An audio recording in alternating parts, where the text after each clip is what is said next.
Good morning. My name is Kendall Singleton, and I am pleased to be presenting the final briefing on behalf of the Environmental Justice Capstone Group. Many thanks to our client, WEACT for Environmental Justice, and especially to Dr. Jalon White-Newsome, as well as my wonderful team and our faculty advisor, Gail Suchman. So Bob Bullard and Glenn Johnson are two of the seminal writers and researchers on the environmental justice issue, and they have this to say on the topic. Just 3 decades ago, the concept of environmental justice had not registered on the radar screens of various advocacy groups. Nevertheless, it should not be forgotten that Martin Luther King Jr. went to Memphis in 1968 on an environmental and economic justice mission for striking Black garbage workers. Environmental justice may be largely rooted in the civil rights movement, but today it stands at the intersection of civil rights, public health, and environmental conservation. And the proximity of industry to the playground here in this slide is just another example of an unequal distribution of environmental burdens. For the purposes of our project, since it's domestic in nature, we chose to use the U.S. Environmental Protection Agency's definition of environmental justice.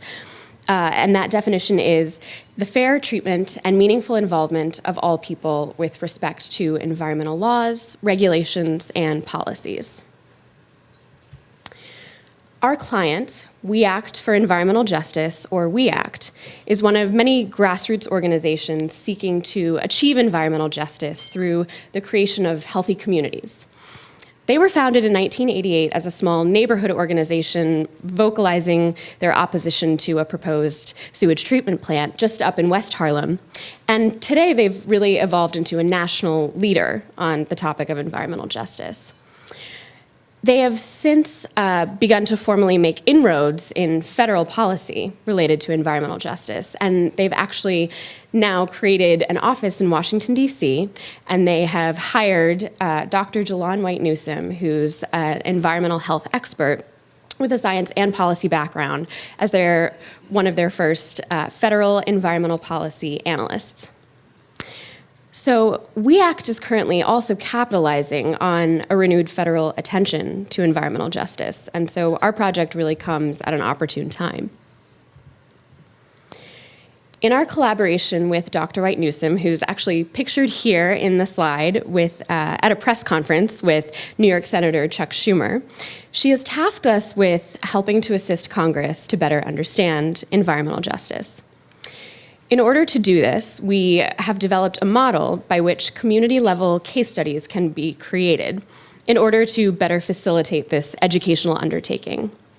We've also developed examples of 3 case studies, which identify and actually tell these community-level stories. And we're distilling each of the case studies into shorter and more easily digestible fact sheets.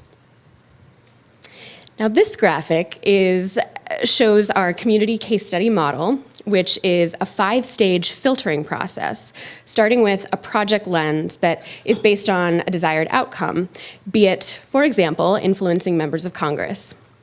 The remaining filters guide the user through state, city, and neighborhood views down to a specific community, using a combination of both qualitative and quantitative elements. Most importantly, the user will identify communities that contain all 3 criteria here on this slide, and thus pinpoint an area where a high population of both low-income and minority residents overlap with the prevalence of environmental hazards, for example, Superfund sites or point source pollution.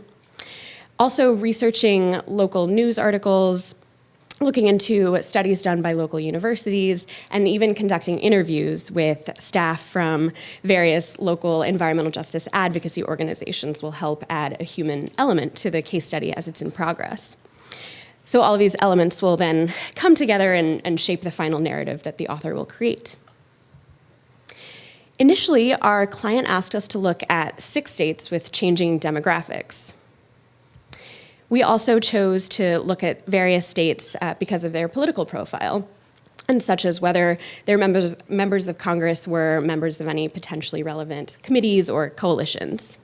So we conducted research and looked into communities in all of these states, but for the purposes of our project and due to time constraints, we honed in on 3 communities to actually develop the examples of case studies. So now we can look a bit more closely at each of the case studies that we completed, beginning with Colorado. So this case study is an example of a classic type of environmental justice story, which is that of cumulative burdens. Our data analysis brought us to the 2 neighborhoods of Globeville and Elyria-Swansea, which are located adjacent to a former smelting facility, which is now a designated Superfund site. These and other adjacent neighborhoods have actually been dubbed by a local foundation as the Children's Corridor because they're an area of particular public health concern to the large number of children living in those neighborhoods. And these children, many of whom belong to low-income and Hispanic families, are daily exposed to air pollutants and other toxins. And as this image showing I-70 cutting through the Globeville neighborhood helps illustrate, these 2 neighborhoods are actually hemmed in and bisected by multiple interstates, and ongoing industrial activity within the neighborhoods themselves also serves to even further degrade the quality of life here. The case study of the Manchester neighborhood of Houston is an area of concern because of air pollution from nearby industrial activity related to the Houston Ship Channel. The Manchester neighborhood is similarly predominantly low-income and Hispanic, and this community has a very fragile health profile. Industry has contributed to higher rates of cancer here, especially rates of childhood leukemia. Juan Perez, who's the founder of the local environmental justice group Tejas, says, "Some residents don't let their kids out to play because they'll get asthma attacks right away." This image, provided by Tejas, is a glaring example of why local children call this particular refinery the Cloudmaker. The smokestacks are emitting pollutants directly over their school. In total, 9 refineries and chemical plants are located within just 1 mile of the Manchester neighborhood. And finally, Northwestern New Mexico is also largely populated with low-income and minority, mostly Native American residents. This region has long been the site of uranium mining, which has resulted in an ongoing problem of hazardous waste disposal. But there's a new hazardous waste issue now coming onto the scene, as the northwest part of the state is actually located over the Manco Shale Formation. And horizontal drilling, a form of hydraulic fracturing or fracking, is gaining traction in the region. This drilling hasn't yet expanded to its full potential, and so the region is currently being spared the full effects of this natural gas extraction. But the EPA has already drawn connections between fracking and water contamination, and that is certainly of particular concern to this area of water scarcity. The complicated political dynamics of this area, be as they are located over reservation land, public land, and private land, just serve to make the issue that much more contentious.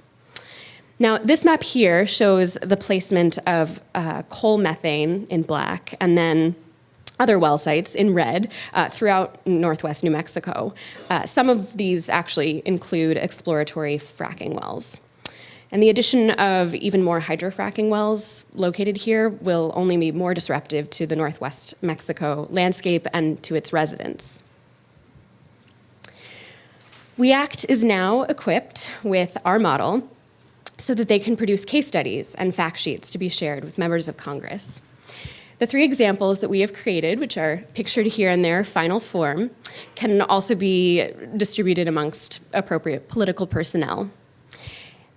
And though WEACT is taking on an effort of nearly Herculean proportions in its plan to raise the level of environmental justice literacy within Congress, we hope that our contribution is somewhat lightening this daunting load.